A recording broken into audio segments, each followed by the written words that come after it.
인간은 왜 혼자 있는 시간을 견디지 못하는가? 늦은 밤입니다. 하루의 고단한 일과를 모두 마치고 차가운 골목길에 가로등 불빛을 뒤로 한 채 집으로 돌아와 현관문을 열 때가 있죠. 도어록이 해제되는 기계적인 소음이 지나가고 나면 툭 하고 무거운 정적이 발등위로 사정없이 떨어집니다. 구두를 벗고 어두운 거실로 들어서는 자신의 발소리가 유난히 크게 울리는 그런 밤 말입니다. 방 안의 공기는 차갑게 가라앉아 있고 사방은 묵묵한 벽지로 둘러싸인 채 아무런 미동도 하지 않습니다. 바로 이 순간 가방을 내려놓기도 전에 손을 더듬어 거실 탁자 위에 놓인 리모컨을 찾아 누릅니다. 특별히 꼭 보고 싶은 프로그램이 있어서가 아니라는 점은 스스로가 잘 압니다. 채널을 이리저리 돌리며 고른 화면 속에서 낯선 이들이 웅성거리는 목소리나 예는 프로그램 출연자들의 과장된 웃음소리가 텅 빈 거실, 벽면에 부딪혀 퍼지면 그제야 가슴 한구석에 겨우 작은 안도감이 찾아오곤 합니다. 외출복을 갈아입으면서는 습관적으로 휴대폰을 켜서 평소 보던 영상을 아무 것이나 재생해둡니다. 화장실에 들어갈 때도, 목이 말라 물을 마시러 주방으로 걸어갈 때도 그 기계적인 음성들은 끊이지 않고 등 뒤를 집요하게 따라옵니다. 침대에 누워 하루를 마감하고 잠을 청할 때조차 화면의 빛을 켜놓아야만 비로소 안심하고 눈을 감을 수 있는 상태가 되기도 합니다. 잠시라도 적막함이 찾아오면 밀려오는 그 묘한 기운이 자신을 통째로 삼킬 것만 같아 은연중에 긴장하기 때문입니다. 아무도 없는 방, 그 빈 공간을 채우는 인공적인 소리들은 정말로 원해서 틀어놓은 것일지 의문이 듭니다. 혼자 있는 시간의 언저리마다 무언가를 끊임없이 밀어넣는 분주한 손길은 무언가로부터 필사적으로 도망치고 있는 두려운 뒷모습일지도 모릅니다. 혼자가 되었을 때 찾아오는 그 기묘한 불편함의 실체를 제대로 마주본 적이 없습니다. 그저 화면의 푸르스름한 불빛 뒤로 황급히 숨어버릴 뿐입니다. 이 조용한 방에서 서성이게 만드는 것은 과연 무엇일까요? 텅 빈 방 안에 홀로 앉아있는 정경이나 낙엽이 흩날리는 거리를 혼자 걷는 뒷모습은 외로움을 이야기할 때 가장 자주 쓰이는 풍경입니다. 주변에 머무는 이가 아무도 없는 외적인 격리, 혹은 다급한 순간에 번호를 누를 상대가 없는 단절을 쓸쓸함의 흔한 모습으로 여기는 탓이죠. 그렇지만 매일 밤 마주하는 적막감은 단순히 공간에 비어있음에서 기인하지 않습니다. 사방의 소음이 잦아들 때 가만히 고개를 드는 마음의 서먹한 움직임이야말로 긴장의 진짜 원인입니다. 바깥으로만 향해 분주하게 움직이던 시선이 더 이상 갈 곳을 찾지 못하고 안쪽으로 급격하게 꺾여 들어올 때 낯선 기류와 마주하며 기묘한 불편함을 느끼게 됩니다. 낮 시간의 흐름을 가만히 짚어봅니다. 직장 동료의 끝없는 하소연에 고개를 끄덕이고 상점 계산대 앞에서 매끄러운 눈인사를 건네며 현관문을 열고 들어서서는 가족들의 크고 작은 요구사항들을 묵묵히 챙깁니다. 주변의 기대치와 사회적인 직분에 어긋나지 않도록 안색을 갈무리하고 거칠지 않은 어휘를 골라 대화를 이어갑니다. 그 순간들의 생각은 바깥 세상의 자극을 받아들이고 처리하느라 쉴 틈이 없습니다. 스스로의 상태를 깊숙이 들여다볼 여유조차 없이 주변의 파동에 주파수를 맞추는 상태입니다. 문을 걸어 잠그고 홀로 남는 순간, 낮 동안 번잡했던 외부의 움직임들은 소리 없이 증발합니다. 아무런 장식도 남지 않은 자리에 오롯이 하나의 존재가 모습을 드러냅니다. 다른 누구도 아닌 오직 자기 자신입니다. 조용해진 방은 주변의 인적이 끊긴 상태를 뜻하는 것이 아니라 세상의 소란에 가려져 있던 본래의 모습이 나를 똑바로 응시하기 시작하는 시간입니다. 거울 앞에 바짝 다가설 때 비로소 멀리서는 보이지 않던 눈가의 깊은 주름살과 거친 피부의 결이 적나라하게 드러나듯 고요가 지배하는 시공간 속에서 포장되지 않은 본래의 모습과 직면하게 됩니다. 아무런 방어벽도 치지 않은 날 것의 상태가 눈앞에 나타날 때 마음은 본능적으로 거부감을 표시합니다. 타인의 부재가 서글픈 것이 아니라 너무나 오랜 세월 방치해두었던 진짜 나와 대면하는 일이 어색하고 두렵기 때문입니다. 그 어색함을 이겨내지 못하고 다시 방 밖을 서성이는 발걸음은 늘 무겁게 가라앉습니다. 평생을 나라는 이름으로 살아왔으면서도 정작 단둘이 남겨졌을 때 어떤 몸짓을 취해야 할지 갈피를 잡지 못합니다. 타인의 눈길이 머물 때만 유효하던 배역이 아무도 보지 않는 적막 속에서 기능을 상실하는 상태입니다. 포장을 벗겨낸 본연의 민낯을 가만히 들여다보는 일은 그래서 생각보다 훨씬 묵직한 용기를 요구합니다. 식탁 의자에 멍하니 앉아 손끝만 만지작거리는 침묵 속에서 일찍이 겪어보지 못한 생소한 분위기가 온 방 안에 가득 채우기 마련입니다. 바깥 세상에서 빌려온 모든 직함과 가면을 내려놓은 채 오직 뼈대만 남은 자신의 진짜 얼굴과 눈을 맞추는 일은 그만큼 차갑고도 엄숙한 순간입니다. 주말 아침의 거실은 유난히 시간이 느리게 흐릅니다. 까닭없는 조급함에 손가락은 스마트폰 대화록을 위아래로 무심히 훑어내립니다. 기억 속에서 가물거리던 오랜 친구에게 형식적인 안부 문자를 건네고 서둘러 옷을 챙겨 입은 뒤 교외의 한적한 찻집으로 차를 몹니다. 푸른 창가 자리에 마주 앉아 자식의 진로 걱정, 쇠약해지는 몸 상태, 혹은 희미해진 옛 시절의 추억담을 몇 시간이고 쏟아냅니다. 간간히 가벼운 웃음이 터지고 유쾌한 음성들이 테이블 사이를 채웁니다. 분명 아쉬울 것 없는 시간이었고 휴일의 허전함을 채워줄 만한 충실한 조우입니다. 집으로 돌아오는 차 안의 공기는 사뭇 다르게 가라앉습니다. 툭 하고 차 문을 닫는 순간 밀폐된 공간 속으로 밀려드는 정적이 운전대를 잡은 손끝을 서늘하게 만듭니다. 라디오의 주파수를 맞추지 않은 채 내비게이션의 붉은 안내선만 쳐다보며 주행하는 차 안은 지독하리만큼 고요합니다. 신호 대기 중에 창밖으로 지나가는 가로수나 앞차의 붉은 비등으로 시선을 돌려보지만 가슴 밑바닥에서부터 은연중에 피어오르는 허무함은 좀처럼 달래기 어렵습니다. 지하주차장에 지정된 칸에 차를 세우고 시동을 껐을 때 엔진음이 멈추며 남기는 묵직한 침묵은 친구를 만나기 전보다 훨씬 더 거대하고 서늘하게 어깨를 누릅니다. 사람을 곁에 두어 허전함을 깨끗이 지우내려 그렇게 애를 썼건만 어째서 쓸쓸함의 부피는 이토록 더 비대해진 것일까요? 정말로 타인의 온기가 그리워서 누군가를 찾아 헤맸던 것인지 의문이 고개를 듭니다. 찬찬히 짚어보면 누군가의 목소리를 갈구했다기보다 홀로 남겨졌을 때 떠오르는 복잡한 생각의 탈해를 감당할 힘이 없었던 적이 많습니다. 지인들을 만나 소란스럽게 이야기를 주고받는 동안에는 그 마음의 웅성거림이 잠시 차단되기 때문입니다. 상대의 이야기에 고개를 끄덕여야 하고 다음 대화의 맥락을 고민하느라 정신이 부지런히 움직이는 까닭입니다. 타인과 찻잔을 마주하고 있으면서도 문득 옆구리가 시려오는 공허함은 상대방의 정성이 부족해서 생기는 현상이 아닙니다. 바깥으로만 쏠려있는 내 시선을 안쪽으로 돌려달라고 상처 입은 마음이 뒤에서 옷자락을 조용히 잡아당기는 신호에 가깝습니다. 그 신호를 알아채지 못하고 자꾸만 바깥의 목소리로 귀를 막아버릴 때 공허함의 깊이는 메워지지 않고 오히려 배가 됩니다. 우리는 온전한 안식처를 찾아 나섰던 것이 아니라 단지 내 마음이 내는 울음소리로부터 도망칠 임시 도피처를 전전했던 셈입니다. 어두운 차 안에서 한참 동안 운전대를 잡은 손을 풀지 못하는 중년의 뒷모습은 그렇게 밖에서 얻지 못한 답을 안에서 찾아야 하는 순간과 연결되어 있습니다. 제3장 조용함이 키우는 소리들.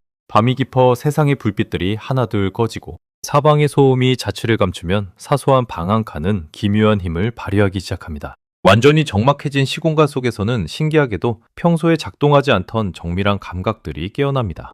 낮 동안 분주한 사무실이나 활기찬 시장통에서는 아무렇지 않게 넘겼던 이웃의 무심한 눈초리, 혹은 직장 동료가 흘리듯 던진 날카로운 단어. 한 조각이 밤의 장막 아래서는 가슴을 깊숙이 후비는 무거운 부피를 키웁니다. 몇 년 전 명절날 가족들이 모인 자리에서 무심코 뱉었던 말실수.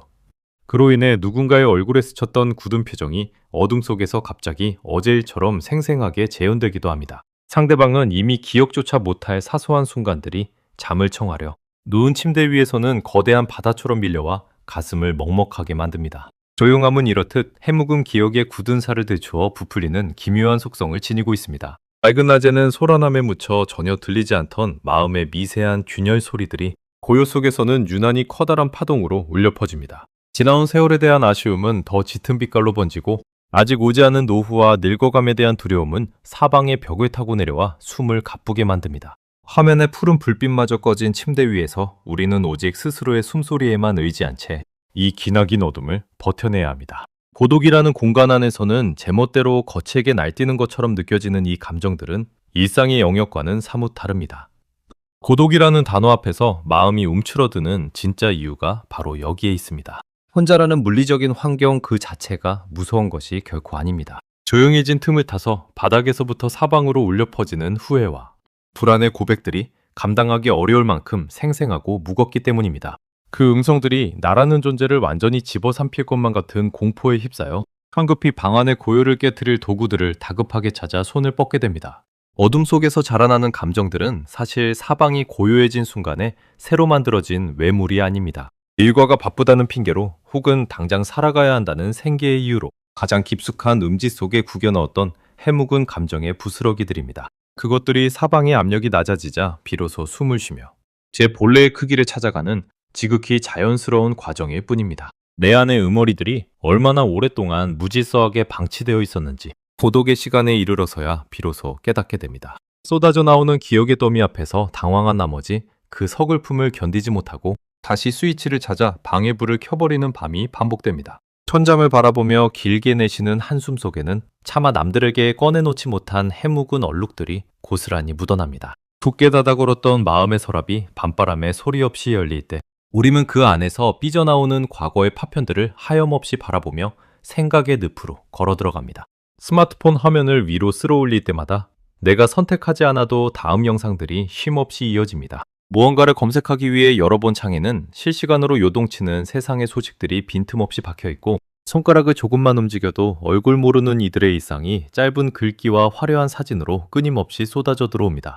무선 이어폰은 신체의 일부처럼 항상 귀에 꽂혀 있으며 길을 걸을 때나 버스를 기다리는 찰나의 순간에도 타인의 대화, 소리나 유행하는 음악이 귓가를 빽빽하게 채우고 있습니다. 고요라는 존재가 일상에 비집고 들어올 틈을 단 1초도 허용하지 않는 현대인의 보편적인 하루 풍경입니다. 잠시라도 화면의 움직임이 멈추거나 이어폰의 소리가 끊기면 손끝은 갈 곳을 잃고 초조해집니다. 엘리베이터를 타고 지상으로 내려가는 고작 수십 초의 시간 동안에도 주머니 속 휴대폰을 꺼내들어 화면을 켜야만 비로소 마음이 차분해집니다. 특별히 알림음이 울리지 않았음에도 메신저 창을 열어 새로 고침을 반복하고 아무런 메시지가 없음을 확인하고서야 쓸쓸히 화면을 닫는 손길이 애처롭습니다. 언제부턴가 우리는 아무런 자극도 없는 고요한 상태 자체를 일종의 결여나 불안정한 차단으로 받아들이기 시작했습니다. 아무것도 듣지 않고 아무것도 보지 않는 단 몇 분의 시간을 견디기 힘든 고통이자 낯선 자극으로 인식하는 기묘한 마음의 습관이 자리를 잡은 것입니다. 이러한 현상은 단순히 디지털 기술이 고도로 발전했기 때문만은 아닙니다. 고요함 속에 잠시라도 머무는 능력을 상실해버린 현대인들의 취약한 상태를 고스란히 반영하는 증거입니다. 외부의 자극이 일시에 차단되는 순간 밀려올 내면의 거대한 정적을 마음은 본능적으로 거부하고 두려워합니다. 끊임없는 미디어의 재생과 타인의 일상 탐닉은 외로움을 달래주는 다정한 도구가 아니라 실상은 내 마음이 내는 진실한 소리를 듣지 않기 위해 귀 주변에 겹겹이 두른 소음의 벽에 가깝습니다. 사소한 알림 하나에도 즉각적으로 반응하며 주의력을 사방으로 분산시키는 동안 정작 내 안에서 소리 없이 일어나는 감정의 지각 변동에는 지독하리만큼 무감각해집니다. 소리의 벽을 걷어내면 어차피 그 뒤에 아무런 변함없이 그대로 서 있던 나와 다시 마주해야 합니다. 인위적인 자극 뒤로 숨어 지내는 시간이 길어질수록 진짜 내 마음이 지금 나에게 무슨 말을 건네고 싶어 하는지 영영 알아들을 수 없는 단절의 상태에 이르게 될지도 모릅니다. 내 마음과의 대화 통로가 완전히 끊어진 삶은 주위에 아무리 화려한 정보와 지식이 넘쳐나도 늘 사막처럼 메마를 수밖에 없습니다. 고요를 낯설어하는 습관이 깊어질수록 우리는 스스로의 모습으로부터 가장 멀리 유배당하는 외로운 처지가 되고 맙니다.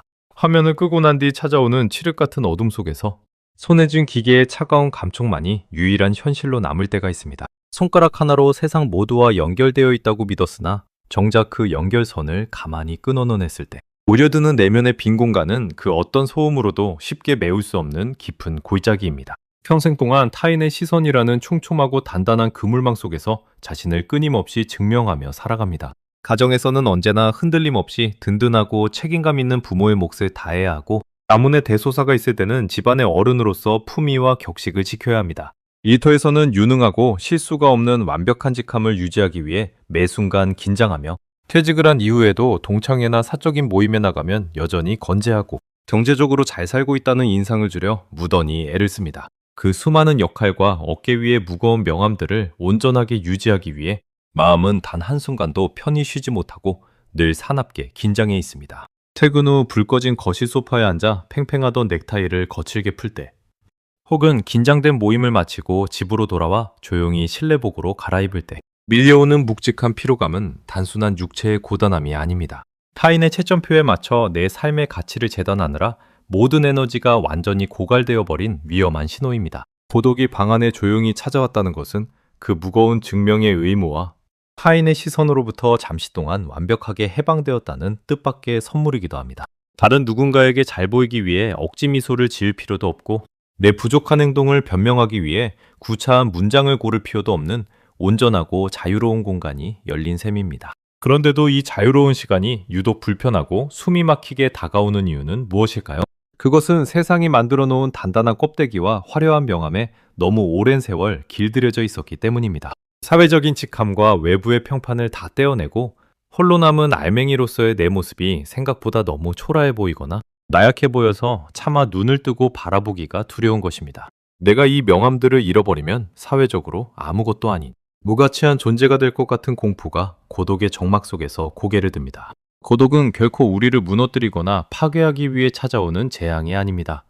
오히려 세상이 규정한 가짜내가 아닌 원래부터 대지 위에 존재했던 진짜 내 모습이 어떻게 생겼는지 가만히 보여주는 가장 정직한 시간입니다. 내 안에 거칠고 못난 구석, 상처, 입어 짓무른 부위를 있는 그대로 유심히 바라보는 일은 분명 고통스럽고 쓰라린 경험입니다. 하지만 그 필연적인 불편함과 마주하고 묵묵히 그 터널을 통과해낼 때 비로소 내가 진정 무엇에 아파하고 있었는지, 앞으로 남은 생 동안 무엇을 갈망하는지 진짜 모습을 발견하게 됩니다. 불편함을 충분히 지나온 뒤에야 고독이 주는 진짜 의미를 발견하게 됩니다. 거울 속의 낯선 눈빛을 피하지 않고 오랫동안 응시하는 일은 그래서 가슴 아프지만 정직한 치유의 시작입니다. 사회적 명함이 떨어져 나간 뒤에도 여전히 그 자리에 굳건히 서 있는 참된 내 모습을 바라볼 때 우리는 비로소 타인의 채점표로부터 독립할 수 있는 무거운 자유를 얻게 됩니다. 혼자 있는 시간을 다정하고 평온하게 보내는 이들이 우리 주변에 분명 존재합니다. 홀로 남겨진 방 안에서도 굳이 라디오를 크게 켜거나 텔레비전을 보며 의미 없이 흐르는 시간을 죽이지 않습니다.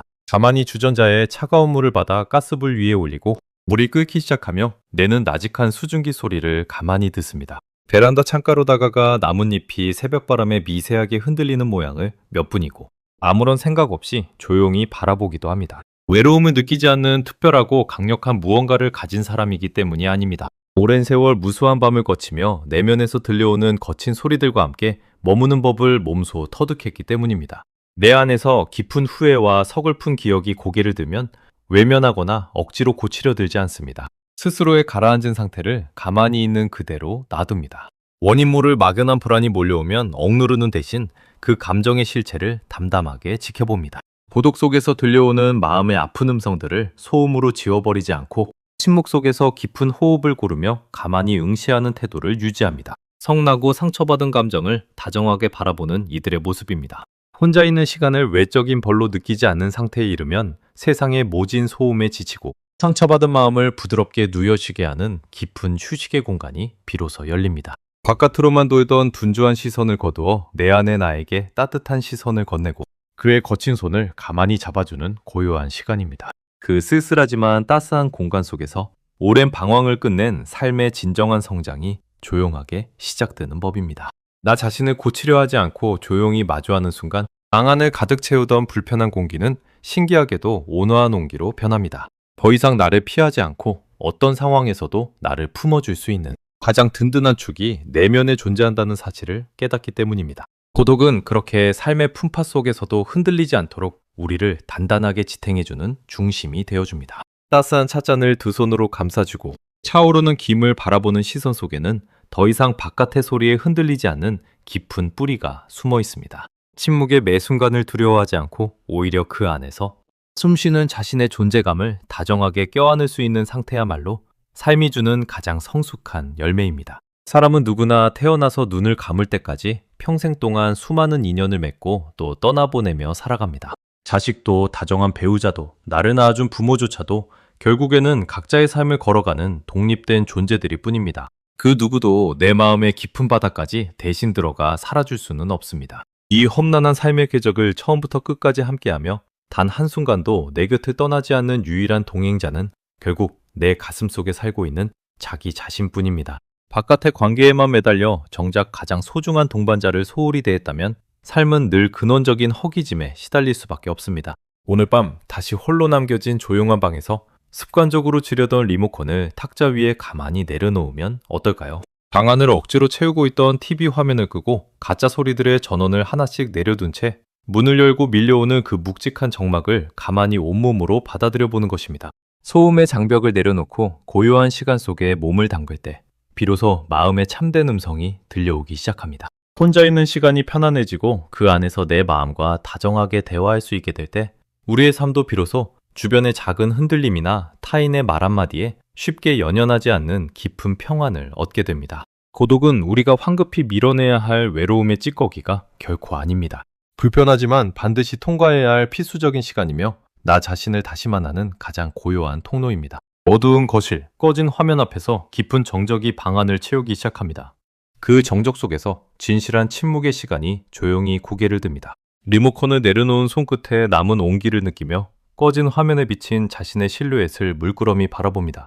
방 안에 가득 채운 이 고요가 더 이상 차갑게 느껴지지 않는 깊은 밤입니다. 마지막 질문입니다. 나는 언제 혼자가 가장 불편한가요?